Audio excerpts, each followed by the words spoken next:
Das hier ist eine Pfaff 230. Das wird meine Ateliermaschine. Jetzt wird sie gereinigt und wird die Hauptmaschine für mein neues Schneideratelier gemeinsam mit Freundinnen. Herzlich willkommen bei Needle Engine. Mein Name ist Elke und wir reinigen los.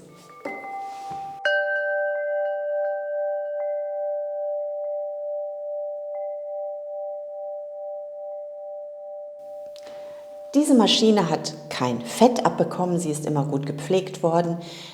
Das heißt, wir brauchen hier gar keine scharfen Mittel, um irgendwas zu entfernen, was da nicht sein sollte. Wir nutzen einmal Petroleum.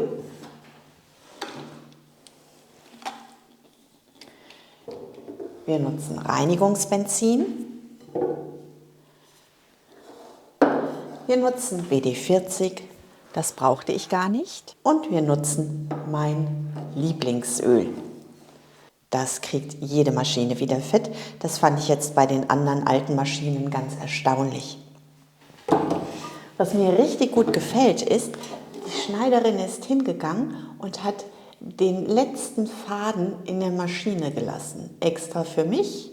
Ich sehe also schon, wie ich das Ganze richtig einfädeln muss. Das finde ich super lieb. Ganz herzlichen Dank dafür noch einmal. Den Faden entfernen wir nun aber einmal, denn wir brauchen ihn im Moment nicht. Und wir nehmen auch die Unterfadenspule heraus. Wir arbeiten uns von außen nach innen. Zuerst reinigen wir einmal all die Flächen, die wir sehen. Ich habe hier einen Stapel Kosmetiktücher mitgenommen. Im idealen Fall reinigt man so eine Maschine mit Petroleum. Also, Petroleum hat einen Fettanteil und dieser Fettanteil, der sorgt dafür, dass die Maschine wieder Glanz bekommt. Und er sorgt auch dafür, das Petroleum sorgt auch dafür, dass wir nur den Schmutz abnehmen und nicht die Farbe. Wir schauen erstmal, ob das alles so funktioniert, wie wir möchten. Nur mal ausprobieren an ein paar Stellen, ob wir da mit unserer Reinigungsidee weit kommen oder ob manche Dinge so sich festgesetzt haben, dass sie schwerer zu entfernen sind. So, unsere Maschine, die läuft einwandfrei. Das heißt, ich möchte hier im hinteren Teil auch gar nichts abschrauben. Ich möchte auch hier nur ein bisschen reinigen. Dieser Schmutz, den ich hier raushole, das heißt jetzt nicht, dass die Eigentümerin die Maschine nicht gepflegt hat. Ganz im Gegenteil, so wie der Schmutz hier ist, die Schmutzstellen, das heißt lediglich, dass die Maschine richtig viel genutzt wurde. Und ich weiß jetzt schon, ich reinige die und später hoffe ich, dass bei mir der Schmutz an den gleichen Stellen liegt. Es ist die Frage, ob man diese Ränder hier überhaupt abnehmen möchte oder ob man sie lässt. Ich werde sie entfernen, soweit das mit einem vernünftigen Zeitaufwand machbar ist. Es ist auch die Frage, ob man zu viel von dieser Patina auf der Maschine abnehmen sollte. Entscheidet selbst, ob sie komplett blinken soll oder ob ihr das so lasst. So, wir nehmen einmal den Deckel ab.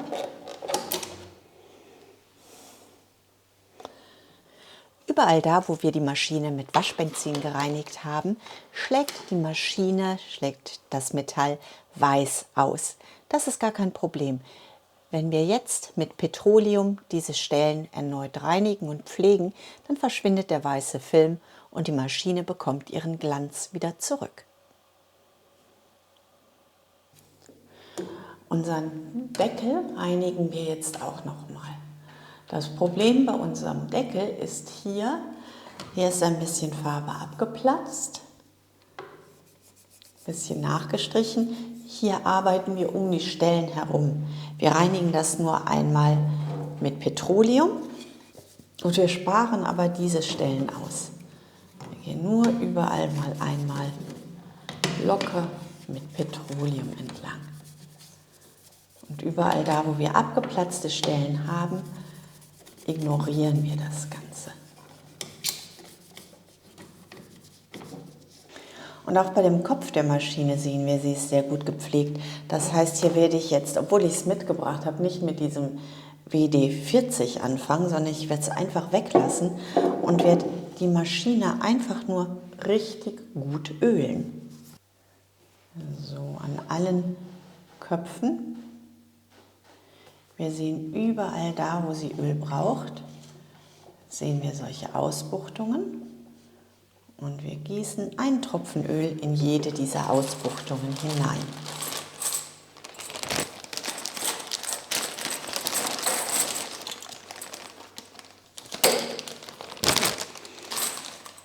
Die Schere, mit der ich das sonst mache, habe ich nicht da. Das heißt, wenn ich die Schere nicht da habe, kann ich das auch mit einem Schraubendreher machen.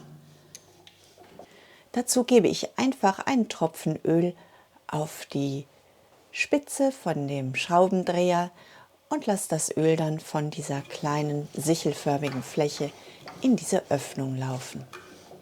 Es gibt Ölfläschchen mit einem extra langen, sehr schmalen Hals.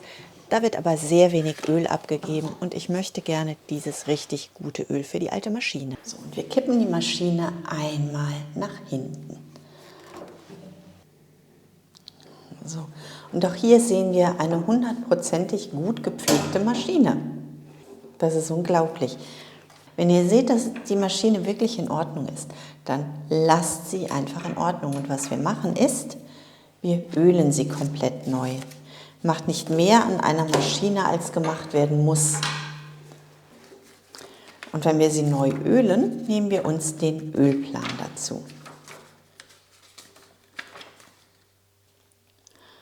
Und nach diesem Plan ölen wir jetzt einmal die Maschine. Wir starten in dem vorderen Bereich. Ich verlinke euch das Öl, mit dem ich die Maschine pflege. Wir geben überall ein Tröpfchen Öl hin. Überall da, wo das angegeben ist. Ein Tröpfchen Öl hier bei dieser Welle. Stellen das mal scharf. So. Ein Tröpfchen Öl bei der Welle.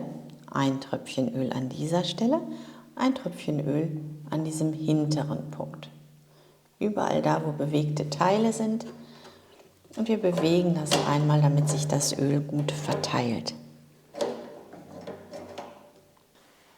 Ein Tröpfchen Öl zum Greifer. Und wir drehen das Ganze einmal gut herum. So. Die wichtigsten Stellen beim Ölen sind diese 3 Punkte. Und hier geben wir jetzt einen Tropfen Öl in jedes dieser Löcher hinein. Ich weiß nicht, wie lang das Ölen her ist, also meine ich es da jetzt mal einfach richtig gut. Zu viel ölen kann ich da nicht. Und wir drehen das Ganze einmal um.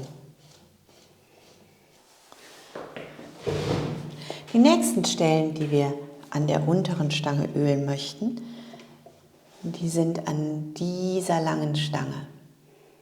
Wir ölen den Punkt an dieser Stange. Wir ölen den markanten Punkt. Da ist nochmal ein roter Punkt. Rote Punkte ölen wir immer an dieser Stange. Und wir ölen an diesem Punkt.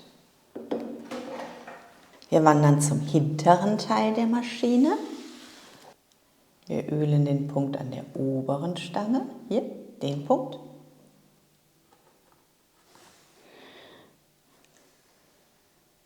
Wir ölen den Punkt an der unteren Stange.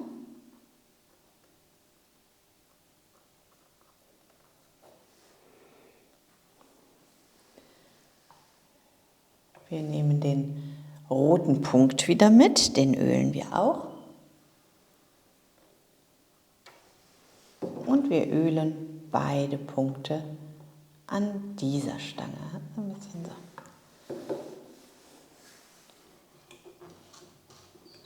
Drehen das Ganze mehrmals, damit sich unser Öl auch gut verteilen kann. Jetzt können wir das Ganze schon wieder zurückkippen.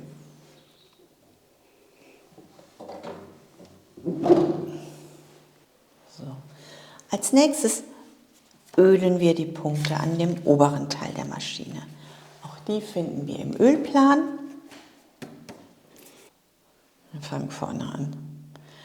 Wir haben einmal hier einen ganz markanten Ölpunkt. Da geben wir einen Tropfen hinein. Der ist sehr gut erreichbar. Den Kopf der Maschine haben wir bereits geölt. Der nächste Ölpunkt ist hier.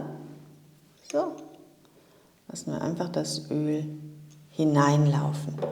Weitere Ölpunkte finden wir überall da, wo wir einen roten Kreis sehen.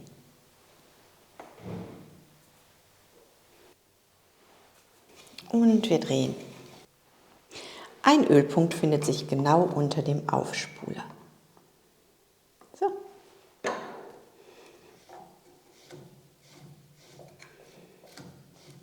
Einen Ölpunkt findet ihr, wenn ihr durch dieses Loch schaut. Wenn ihr da hineinschaut, seht ihr, dass ihr die Stange genau mit einem Öleinfüllloch ausrichten könnt. Wenn ihr das habt, gebt ihr einfach einen Tropfen Öl hinein und dreht das Ganze. Und damit ist die Maschine schon geölt. Und wir nähen los. Das schaut gut aus. Es war viel weniger zu arbeiten, als ich gedacht hatte. Es läuft wunderbar. Dann können wir hier loslegen. Jetzt wünsche ich euch eine wunderbare Woche. Bleibt gesund und glücklich und denkt daran, was immer auch passiert, einfach weiter patchen und quilten. Bis zum nächsten Mal. Tschüss.